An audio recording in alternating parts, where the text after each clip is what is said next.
Doon The Brae TV, get the gaffer Michael Kennedy here at Bellsdale Park as Beith run out 2-0 winners. Tough day at the office. Gaffer, just give us your thoughts on that. I think you break the game into two halves. Listen, the first half was the same as the last two games we've dropped points. I mean, we've totally dominated the first 45 minutes. I mean, lucky Beith will get out the half, and then we win 1-0 down. And it's the same as other games. Then you give them something to fight for and dig in for, and they get organised and disciplined. And again, we start the second half really strongly. If we'd have great opportunity in the first half to go one each.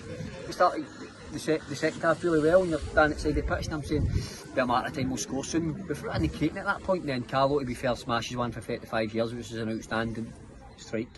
And then the last 20 minutes just become a bit fragmented because obviously you're chasing the game. So, but listen, we can't keep controlling and dominating games and no winning games of football. That's simple as that. As I said it the other night, I think it's what happens in both boxes that ultimately matters. And listen, again, we've dropped points and we just need to move on.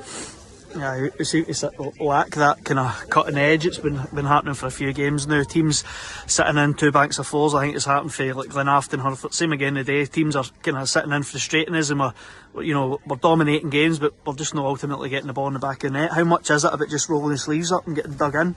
Listen, I think there's a wee bit where teams are obviously aware and cautious of the ability we've got inside, which you can understand that. So teams are well organised and well drilled and set up. But it's down to us to break them down.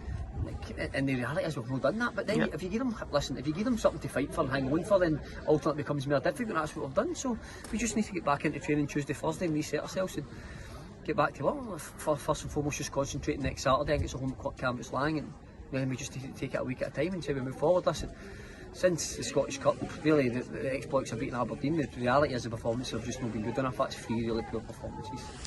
I don't like to obviously ask too much, but obviously in the dressing room there, I would imagine you did a few choice words.